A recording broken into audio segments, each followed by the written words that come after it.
¿Éxito o fracaso? Toda mi vida nunca había visto a Colombia en una final de Copa América. A mí, sinceramente, Luis Díaz me acaba de ver. Equipo que gana no se toca. Siempre nos queda faltando el centavo para el peso. En este momento, con el VAR, no puedes caer ante esas provocaciones. La Copa América de James fue espectacular en todo sentido. Si Richard Ríos o John Arias fueran brasileños, costarían el triple de su valor, claro, y estarían en equipos de élite. ¿Por qué James no tiene equipo aún? Colombia tiene con qué ganar el Mundial. Para ganar hay que perder también. Si Marruecos pudo llegar a unas semifinales del Mundial, ¿qué le impide a Colombia llegar? Hola jugadores, bienvenidos al vestuario. El lugar donde las leyendas nacen y los sueños se forjan. Bueno, empezó esto es el nuevo programa llamado El Vestuario, un lugar donde vamos a hablar de fútbol, de Selección Colombia, de Champions y demás. Antes de empezar con este primer episodio, quiero darle la bienvenida a mi co-host, Juan Felipe Cañón. Bienvenido, Juan Felipe. ¿Qué más, Dani? ¿Cómo vamos? Listos para empezar acá. Y bueno, también presentar al que va a ser mi co-host en este caso, que es Daniel Guevara. ¿Cómo va, Dani? Bien, listos para empezar, con muchas ganas. Esto es un proyecto que llevamos planeando varios meses y bueno, feliz de que por fin esto puede empezar. Sí. Así que, bueno, como pueden ver, estamos con la camiseta de la Selección Colombia. Estamos elegantes. De gala, porque no podía ser que el primer episodio de este programa no fuera para hablar sobre la Selección Colombia, específicamente sobre la Copa América. ¿Fue un éxito o fue un fracaso? Así que vamos a hacer un balance de lo que para nosotros y lo que consideramos fue el desempeño de la selección. Vamos a hablar de cosas individuales de los jugadores, rendimiento colectivo, bueno, todo un poco, incluyendo también el general de la Copa América. Así que empecemos, Dani. Para vos, ¿qué fue? ¿Éxito o fracaso? Yo creo que eso no se puede dudar. La Selección Colombia fue totalmente exitosa en esta Copa América, a mi criterio. Vámonos un poco a la historia. Solamente 3 finales de Copa América tiene la Selección Colombia. Una en 1975, una en 2001 y una en 2024. Es decir, que Colombia realmente a nivel continental en toda su historia ha llegado muy pocas veces a finales. Entonces el hecho de que llegue una nueva final de por sí ya me parece que es un éxito. Obviamente la ilusión estaba por los cielos por el nivel que estaba jugando Colombia, pero pues más allá de la derrota, que inclusive vamos a hablar de eso, que para mí ese partido de Colombia estuvo muy bueno a pesar de haber perdido, no es un fracaso. No le puedo decir fracaso a que llegara a una final si en toda mi vida nunca había visto a Colombia en una final de Copa América. Yo creo que eso es evidente.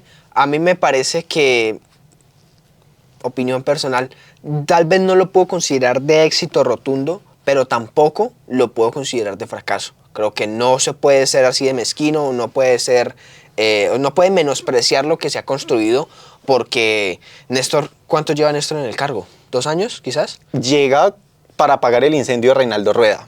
El fracaso que hubo por no lograr clasificar al Mundial, eso fue mediados de 2022, o sea, lleva apenas 1 año y medio, 2 años, y un solo partido perdido. No, es que es impresionante. Por ese lado me parece que es impresionante.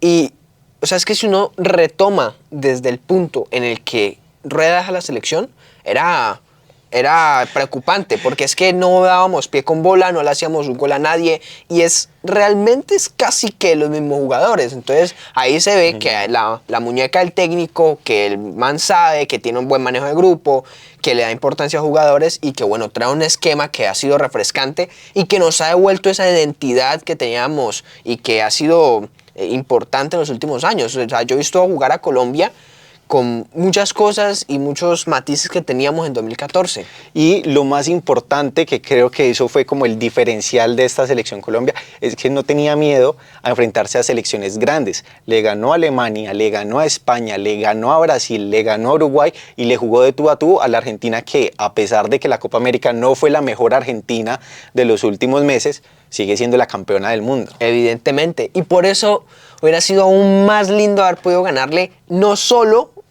ganar la Copa América, sino ganársela a la campeona del mundo, actual campeona de Copa América, de la finalísima. Hubiera sido bellísimo. Es que hubiera sido épico, sencillamente porque, claro...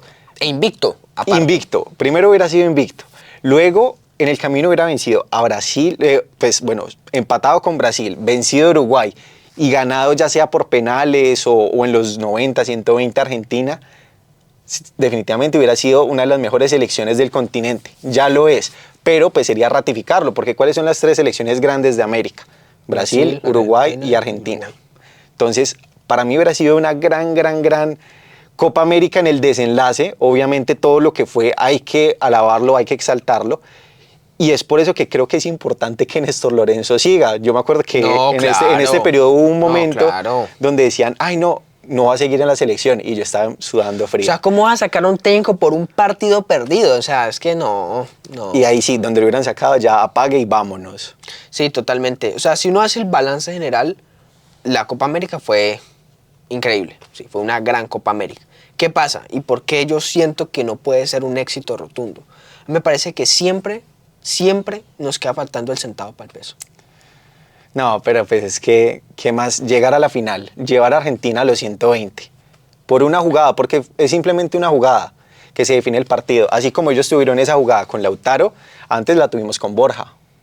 Entonces, ahí realmente era el que menos errores cometiera, un error puntual. Aunque para mí, ya entrando un poco más a lo que fue ese partido, Carlos Cuesta no lo alcanzaba a Lautaro. No, esa jugada que todos aparte decían, que eso es así. esa jugada que todos decían, ay, yo lo derribo. Vaya a encontrarse en esa situación de juego obvio. donde estaba a más de 1 metro de distancia, por más que trate no lo va a alcanzar. No, aparte que eso es la calentura del momento, o sea, vos pensando que no te puedes hacer expulsar porque vas a dejar a tu equipo con uno menos, o sea, todo pasa muy rápido. Si bien en ese momento ya valía, ya no importaba si quedabas con uno menos o no, o sea, los jugadores están muy concentrados todo el tiempo y el hecho de pronto ir a dejar a su equipo con 10, pues lo piensan antes. Y es que todo pasa muy rápido y no creo que eso sea por lo que tendríamos que recriminarle a Colombia, sinceramente. A mí me parece que tal vez en la final hubo algunos jugadores que no aparecieron como vinieron apareciendo el resto de la Copa América. Y por ejemplo, a mí sinceramente, a mí Luis Díaz me acaba de ver. En la Copa América, sí. Dentro de lo positivo, sí hay que resaltar que Luis Díaz empezó la Copa América jugando muy bien, pero poco a poco se vino apagando un poco más. Le faltaba, pues no voy a decir le faltaba, pero esa chispa que lo caracterizaba, ese desborde y la pegada al arco, porque muchas veces llegaba y le estaba pasando un poco lo que le llegó a pasar en su momento a Cuadrado, que es que llegaba al borde del área y en vez de hacer un pase o en vez de rematar, empezaba a melear y a tratar de hacer un enganche de más, que a veces eso le costaba el balón. Sí, eso es verdad. Y lo que yo no termino de entender es qué pasó con el Luis Díaz de la última Copa América. No de esta y no de la anterior. Porque es que ese Luis Díaz era espectacular. Sí. O sea, uno ya no ve ese Luis Díaz. Le pegaba desde 30, 40 metros sin problema. Exacto. Pero lo que sí es verdad es que yendo como la parte táctica, es normal que este Luis Díaz no sea el mismo de la Copa América pasada, porque ya lo tenían referenciado.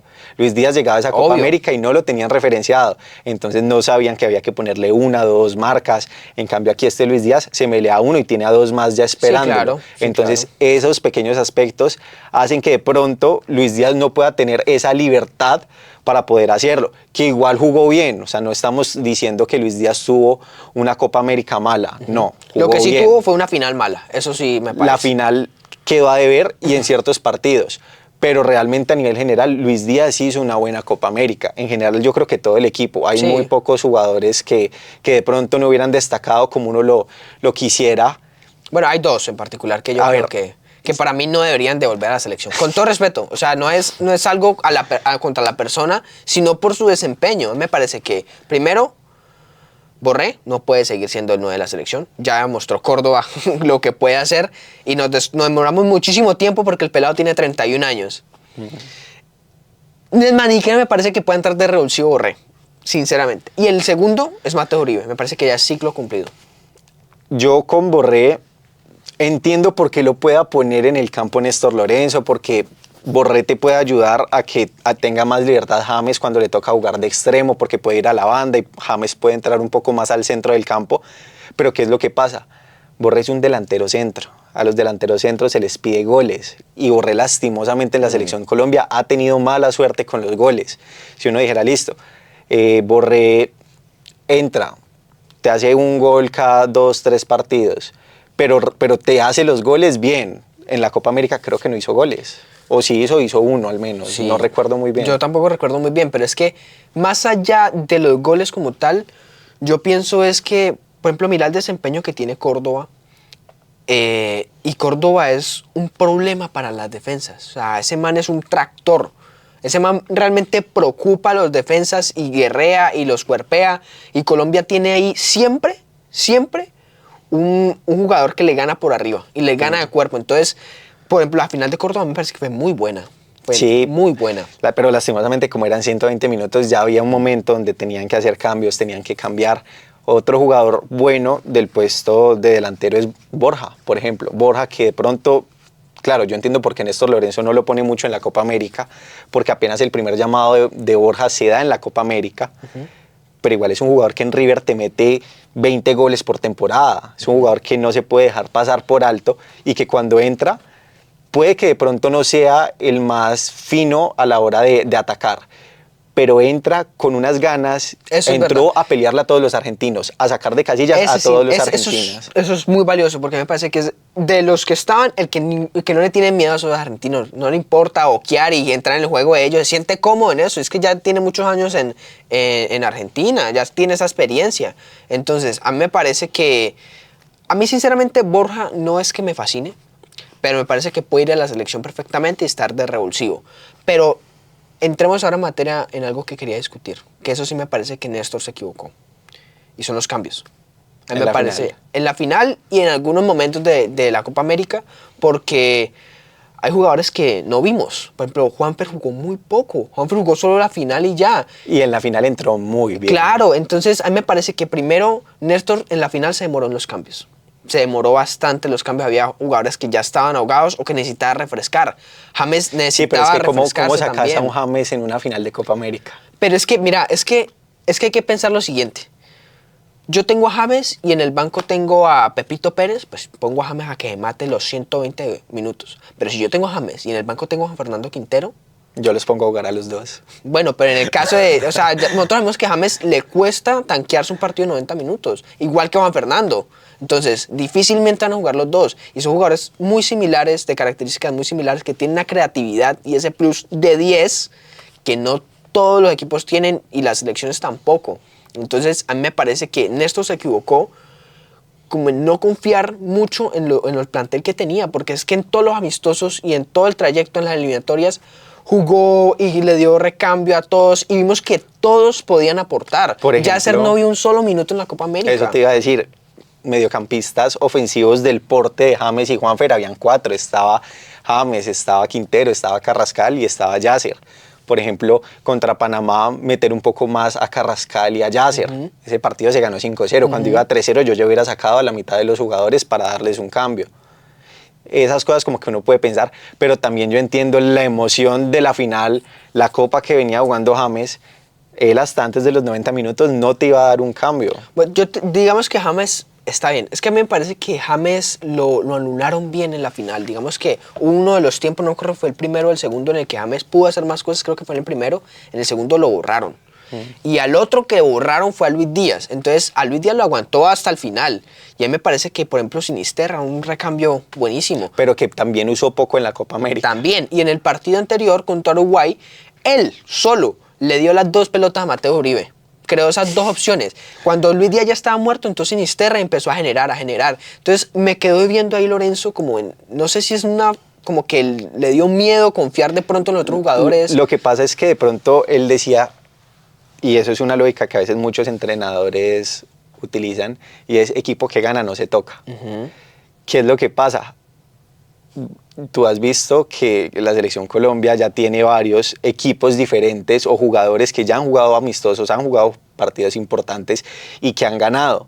Entonces ahí hasta donde va ese tema del equipo no se toca, si todos han sido parte del equipo, todos en su momento han llegado a ser titulares, han sido revulsivos. Por ejemplo, Kevin Castaño pudo haber entrado muchas veces como recambio de Richard Ríos, inclusive Lerma jugó mucho tiempo, a veces muchísimo más tiempo, teniendo a otras buenas alternativas en el campo de juego. Entonces es hasta qué punto, lo que decías, de pronto tenía miedo a decir, bueno, si hago estos cambios o si entro con una titular diferente, al no ser amistosos, la gente que le iba a caer encima.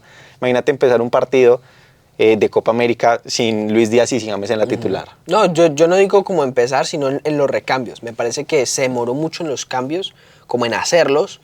Y luego los cambios que hacía para mí no eran ningún revulsivo. O sea, a mí no me parece ningún revulsivo Borré y Mateo Uribe, sinceramente. O sea, teniendo los jugadores que hay ahora mismo, los jugadores que vienen trabajando con la selección, que vienen viniendo a los ciclos, todo, a mí me parece que esos no son recambios. Y se desaprovecharon muchas opciones que tenía en el banco. Eso es verdad. Y me gustaría ya entrar un poco a hablar más acerca de los jugadores que para mí destacaron mucho en la Copa América. Más que todo, Richard Ríos, hablar un poco. A mí me gustaría meter ahí hasta inclusive John Arias, que a pesar de que no fue su mejor Copa América, él es un trabajador silencioso que siempre está. Y bueno, ya por último, James, que su Copa América fue legendaria. Y se te olvida uno. ¿Cuál? El bastión de allá atrás. ¿Davinson? Davinson. La Copa América de Davinson fue impecable. Empecemos hablando con Davinson. Es un jugador que hasta finales del año pasado yo creo que la gente no lo quería en la selección. No, es que no hay que irnos hasta tan lejos. Es que ese man se ganó el puesto en el último amistoso que tuvo la selección. Ese man no iba a ir a la selección. Él entró ahí de chimbazo y con la lesión de Lucumí fue que se quedó con el puesto y no lo sacó nadie. Porque para mí la defensa de la Copa América era Lucumí y Cuesta. O sea, yo los veía más, inclusive siendo ya el recambio natural de lo que era Yerry Mina y Davinson Sánchez. Claro. Pero ¿qué es lo que pasa? Davinson le aportó toda esa experiencia de todos esos años en Selección Colombia, sumada a su gran carácter y liderazgo que no le habíamos visto en la selección. Claro, en Tottenham cuando estaba, al final no jugaba, yo me podría ir como incluso hasta la parte mental. Yo creo que él estaba muy bajoneado a nivel mental por su desempeño a nivel de clubes. Sí. Llega a Galatasaray, tiene una gran temporada ya y cuando llega a la Selección Colombia logra trasladar ese nivel.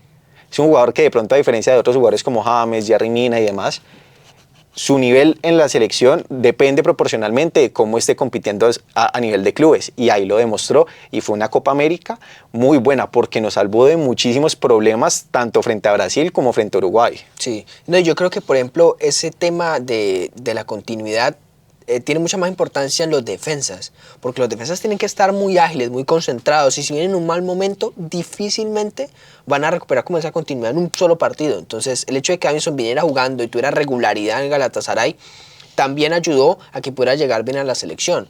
Y a mí me parece que fue una Copa América espectacular. Fue la consolidación de lo que en algún momento vimos en el Ajax de Davinson. En el Ajax, en el Atlético Nacional e inclusive en sus primeras temporadas en Tottenham, porque cuando él llega y es titular y lo hace muy bien. Ya después con el cambio de los entrenadores poco a poco se iba relegando un poco más, pero pues era mostrar de lo que realmente era capaz. A diferencia de Yerry Mina, porque por ejemplo a mí ¿qué me pasa? Davinson yo sé que tiene mucha calidad, pero no la demostraba. Yerry Mina, a mi criterio, de pronto no es un jugador tan técnico y tan habilidoso como lo puede llegar a ser Davinson. Y es lento. Y es lento, pero cuando está en la Selección Colombia, primero, el juego aéreo te mete goles sin problemas. Y segundo, te saca de quicio a los rivales, que eso en una selección es importante. La gente puede decir, los jugadores tienen que ser finitos, no deben hacer nada. Mentira, se necesitan jugadores que saquen de casilla a los rivales. Obvio. Que es que si todos fueran finitos, pues no había problema, pero es que si vos sos tranquilo y los otros te están calentando todo el tiempo, pues ya está en una desventaja mental. Entonces los jugadores también tienen que aprender a manejar eso y equipararse. Y más cuando te enfrentas a Argentina, Uruguay, Brasil. Claro, si te enfrentas a un Josema que te empieza a pellizcar, a hablar, a un De Paul que siempre está ahí, dele, y a Brasil con jugadores como Vinicius que también son provocadores, necesitas a jugadores que también puedan meter caña y decir, venga, nosotros somos Colombia y también nos tienen que respetar. Y entonces, por eso, creo que la gente podía preferir a Yerry Mina por encima de Davinson, pero en esta Copa América, Davinson, sin hacer mucho ruido ni nada, se planteó como uno de los grandes jugadores de Colombia. Sin Davinson, esa defensa yo creo que no hubiera sido tan buena. Davinson fue un bastión atrás y me parece que se ganó la titular.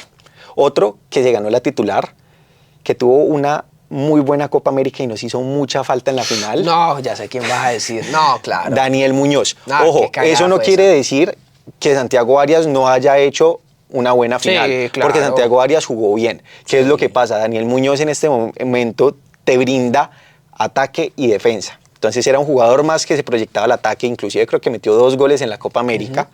Claro, esa expulsión que a veces uno piensa los jugadores colombianos... No. Actúan sin contexto. No. En alguna parte lo vi, los jugadores colombianos actúan sin contexto y claro, Fabra dándole una cachetada en una final de Libertadores, Daniel Muñoz ahí tirando un codazo que uno lo entiende. Claro, te están pellizcando, te están haciendo lo que quieras. Tírate, no seas... Uno se tira. En este momento, con el VAR, que hay 800 Sí, es que ángulos fue muy- diferentes, no puedes caer ante esas provocaciones. Ahí sí le faltó un poco y se dejó llevar por la por todo eso. Y no es la primera vez que pasa, porque también a él lo habían sacado en un amistoso frente a Bolivia, ahí por peleonero, por irse a pelear, por meterse a pelear. Y casi que cascó al boliviano. No, es que Entonces a veces se le sube un poco eso a la cabeza y se nubla en tomar esas decisiones que pueden ser acertadas o no. Sí, es muy fosforito, eso ya va como su personalidad, pero lo tiene que corregir. Está jugando en Inglaterra y ya no tiene 20 años. El mañana tiene 27, 28 años. Ya es hora de que lo empiece a corregir porque es que, mira, pasó en la semifinal y pasamos y bueno, estaba Santiago Arias, pero eso pudo haber pasado en la final y nos deja jodidos. No, y una final con 10 jugadores hubiera sido No, eso sí. horrible. No, eso sí. No. Pero sí es a resaltar el nivel que tuvo durante la No, Copa es muy América. bueno. Es que esa sí fue una baja grave. Es que uno decía, si hubieran expulsado a Borré o a Mateo. A Mateus. Pero no, es que ese man era fundamental. Sí, bueno, menos mal ahí Santiago Arias no estuvo comprometido ni tuvo nada que ver. Pero sí hizo falta. Bueno, vamos con Richard Ríos. Revelación. Puro fútbol sala llevado a fútbol 11. Muy buen jugador. Creo que mucha gente al principio decía, no, este man es más producto mediático, es Puro más TikToker. edits de TikTok que jugador. Y le cerró la boca a todo el mundo. No desde la Copa América, sino desde antes, porque él empezó poco a poco en los amistosos, entrando, teniendo 10, 15 minutos. Pero la Copa América fue que ella sentó. Se quedó con el puesto ya. Es que le dan la libertad de poder enganchar, encarar, iba a todos los balones, atacaba, defendía. Todo, o sea, Se me hace raro que no esté en Europa en este momento y que el Palmeiras, bueno, pero inclusive... hablemos de eso ahorita. Bueno. Ahorita porque me parece que debemos dedicarle un tiempito al mercado de fichajes de los colombianos. La nacionalidad pesa, muchachos. Sí, pero bueno, terminamos de hablar de Richard. Pero, bueno, volviendo al tema Richard Ríos, es muy bueno. Definitivamente yo creo Excelente. que es muy bueno. Hay una jugada donde deja sentado en el piso a Valverde, pero que es una jugada de puro fútbol sala. Cambio de ritmo, pisar el balón. Y eso le hacía falta a la selección Colombia. Jugadores que se salieran del molde. Claro. No, a toda selección le viene bien un jugador así. Porque es que no es solo que haga jugaditas y ya sin sentido, sino que es que el man también te ayuda en marca, tiene intensidad, siempre las corre todas. O sea, es un man completísimo y que encima le suma esa pizca de atrevimiento que es diferencial. Sí, Que es diferencial. ese, en inglés se dice Brazilian flair, pues ese toque Ese estilo, yoga bonito, ese yoga ese bonito, esparpajo. que hace que, claro, sea diferencial porque toda su carrera la ha hecho en Brasil, bueno, un corto paso por México, pero, claro, está rodeado por ese fútbol brasileño, por esa intensidad y todo, que tranquilamente uno podría decir, ah, no, este es Richardinho.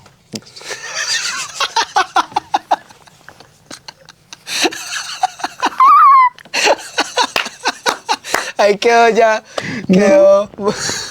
quedó bautizado. Richardinho. Richardinho. Si fuera Richardinho ya estaría en el Real. Sí, definitivamente. Sí, ¿falta algún jugador por comentar o nos vamos ya al mercado de fichajes? John Arias. Bueno, John Arias, brevemente, creo que si bien en números y de pronto en términos vistosos no fue tampoco el mejor, sí es un jugador que aporta muchísimo. Y sin John Arias, Mojica hubiera sufrido más. O Muñoz cuando jugaba por la derecha, que en realidad esta Copa América jugó fue Richard Ríos por la derecha, pero por ejemplo Mojica sí hubiera sufrido más en defensa. Ese man fue muy importante en el funcionamiento. Tal vez no fue el más vistoso, como te digo, pero sí fue muy importante. Y lo que pasa es que él juega libre, por así decirlo, en el mediocampo. Entonces uno lo ve en el partido y en la misma jugada podía estar en la izquierda, en la derecha o en el centro, dependiendo de la necesidad del equipo. Que eso, claro, para los rivales es un poco desconcertante porque siempre se tiende a tener unas posiciones fijas y que jugadores como John Arias y Richard Ríos no tengan posiciones fijas. Y como bien decías, había momentos que para atacar Daniel Muñoz subía y Richard Ríos pasaba a ser lateral derecho. Claro, para los rivales eso es, venga, ¿ustedes qué están haciendo? Sí. Y por eso digo que es buena. No fue su mejor versión de John Arias, porque creo que en la selección Colombia se ha visto una mejor versión de John Arias, pero igual para el funcionamiento del equipo era el que los ponía a andar realmente. Bueno, una cosa. no hemos hablado de James. De la Copa América legendaria de James, elegancia, no, en fin. Creo que desde 2014 no se vio una actuación tan buena de James Rodríguez en general, a nivel de clubes, a nivel de selección. Obviamente en el Real Madrid hizo las cosas muy bien. En el Bayern también. En el Bayern también. Inclusive en el Everton, pero eso es una unpopular opinión para algunos. No, es totalmente... Pero en la selección Colombia, en torneos cortos, tuvo que llegar esta Copa América para que volviéramos a ver a James Rodríguez en su máximo esplendor. 5 asistencias, varios goles, MVP de la final, creo que fue MVP, no recuerdo. De las semifinales, de los cuartos de final, de la fase de grupos. Pero fue el mejor MVP jugador del torneo. Que a ver, uno diría, listo, el mejor jugador del torneo seguramente está jugando en Europa, seguramente es titular indiscutido del equipo. James llegó a la Copa América con 5 partidos, 10 partidos en el Sao Paulo, y superó a todos esos jugadores que estaban en la élite jugando y con clase. La asistencia que le da Luis Díaz, la asistencia que le da John Córdoba. Creo que para los que lo criticaban y decían, no, James Rodríguez no está en buen nivel en su club, no puede jugar en la selección Colombia, le cerró la boca. James Rodríguez no es un jugador de club. Para mí que no jueguen en los clubes, sinceramente. O sea, a mí eso no me mata. Si él está en buen nivel físico, a mí démelo siempre en la selección Colombia.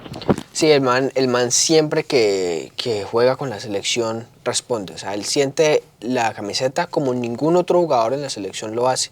Entonces, siempre que venía, destacaba. El problema es que tuvimos un periodo en donde llegó Queiroz, que ya no le servía la figura del 10. Y luego llegó Reinaldo Rueda, que para él James ya no contaba.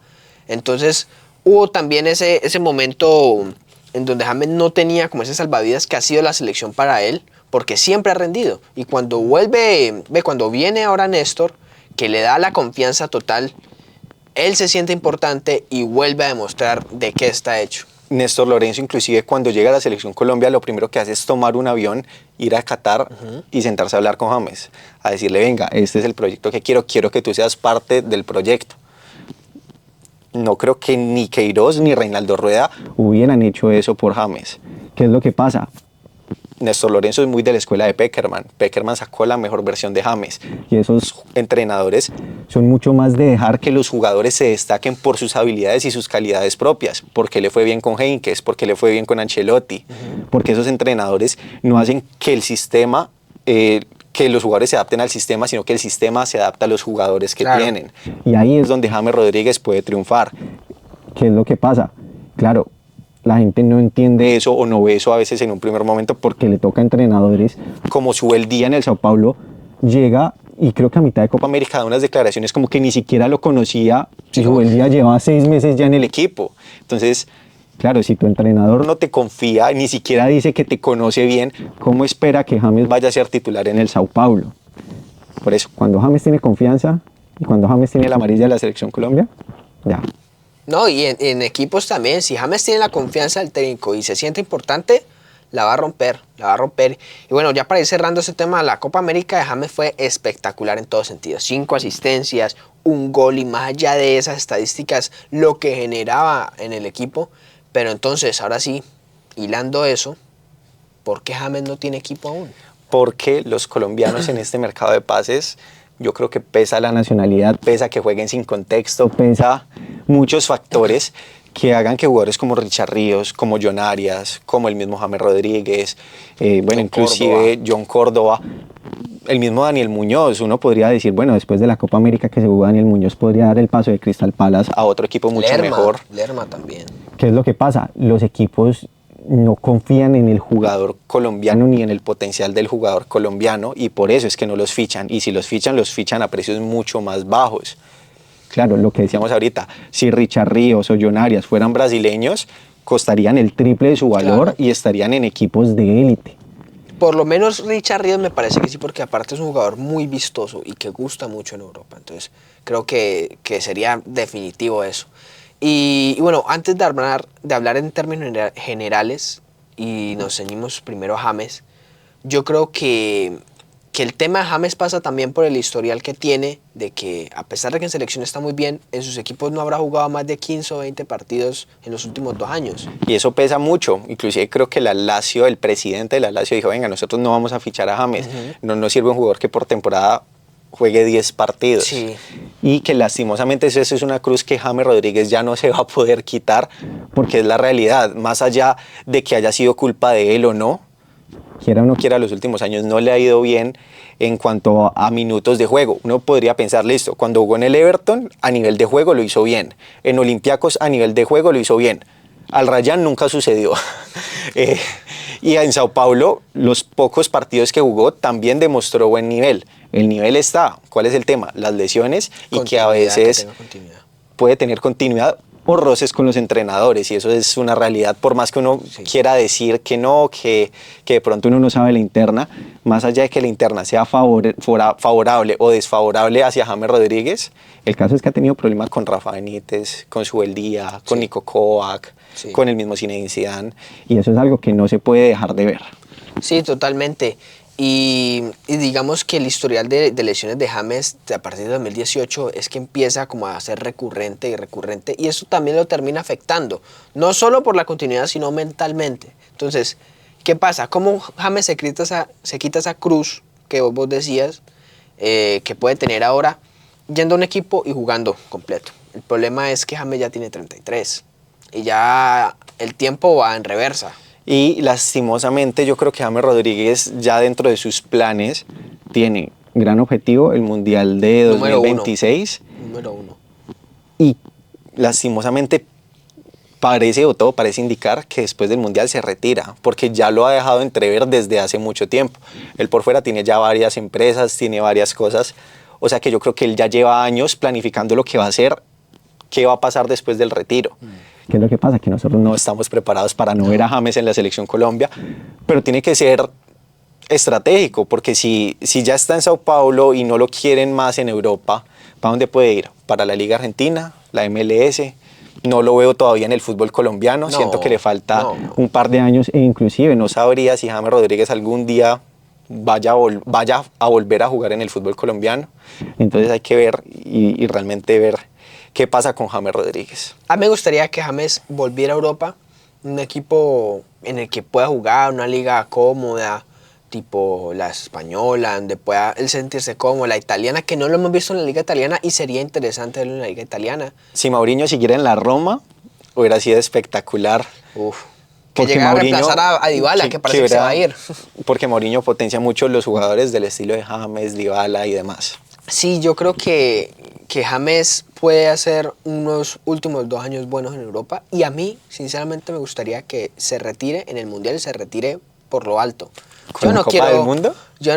Pues ojalá, pero no me gustaría verlo venir acá a Colombia y los últimos años así, no sé. Creo que merece retirarse. Yo tampoco lo veo. A mí me encantaría que viniera a jugar al Estadio del Cali, pero pues eso ya es otra cosa totalmente diferente. Bueno, pero entonces a nivel general, éxito parcializado de tu parte. Para mí sí, éxito absoluto. Lo que sí es claro es que esta selección Colombia demostró que puede jugar de tú a los más grandes equipos del mundo. Le ganó a España, que fue campeona de Europa. Y también lo que para mí es claro es que esta Colombia, si se sigue preparando, va a ir al Mundial de 2026 y esperemos que siga con la misma actitud de la Copa América. No quiero decir que debe ir. Cada partido es un mundo aparte y de aquí a 2026 pueden pasar muchas cosas, pero lo que sí es verdad es que se va por el camino correcto y ojalá le den proceso a Néstor Lorenzo. No, y también algo muy importante, si bien uno termina la Copa América y queda con mucha decepción, yo por lo menos sentí mucha decepción de llegar hasta allá y no poder conseguirlo, porque lo que te decía ahora, siempre siento que nos queda faltando el centavo para el peso, tampoco se puede menospreciar todo lo que se ha hecho y hay que mirar referentes, porque ¿qué pasó con Argentina antes de ser lo que soy? Perdió como 4 finales. Imagínate, entonces para ganar hay que perder también. Perder a veces es más importante porque es parte del proceso. Obviamente que la derrota duele y que la derrota para todos los colombianos que tenían la ilusión a 1000. Y más por la Copa América se hizo que hubiera sido perfecta. Fue muy duro. Pero listo, aprovechando que la selección Colombia ya tiene muchos fanáticos y que el pueblo colombiano volvió a tener ese amor por la selección Colombia que no se veía desde hace muchísimo tiempo, es momento para que sigan apoyando el proceso y que Colombia tiene con qué. Y yo creo que hay que empezar a tener esa mentalidad. ¿Qué pasó? Néstor Lorenzo llegó y dijo, Colombia tiene con qué ganar la Copa América. Ahora hay que decir, Colombia tiene con qué ganar el Mundial. No decir que va a ser favorito, porque pues eso sería una mentira enorme. Cuando digo tiene con qué tiene con qué ir y pelear y competir en el Mundial de tú a tú. Contra España, contra Brasil, contra Uruguay, contra Argentina, contra Alemania, contra Inglaterra, contra Italia, contra el rival que esté. Si Marruecos pudo llegar a unas semifinales del Mundial, ¿qué le impide a Colombia llegar? Sí, es totalmente. Y por lo menos tenemos 2 añitos para prepararnos para eso. Así que bueno, no siendo más. No siendo más, decime para vos si la Copa América de Colombia fue un éxito o un fracaso. Y bueno, ya sabes que nos seguirás viendo por acá, hablando de todo lo que nos gusta a ustedes y a nosotros, que es el fútbol. No olviden seguirnos en nuestras redes sociales. Estamos en Instagram, Twitter, TikTok, YouTube, @elvestuar10, para que tengan muy claro que nos vayan, nos sigan, nos apoyen. Y bueno, no siendo más, este fue el primer episodio del Vestuario. ¿El lugar donde qué? El lugar donde los sueños se forjan Y las leyendas nacen. Así es.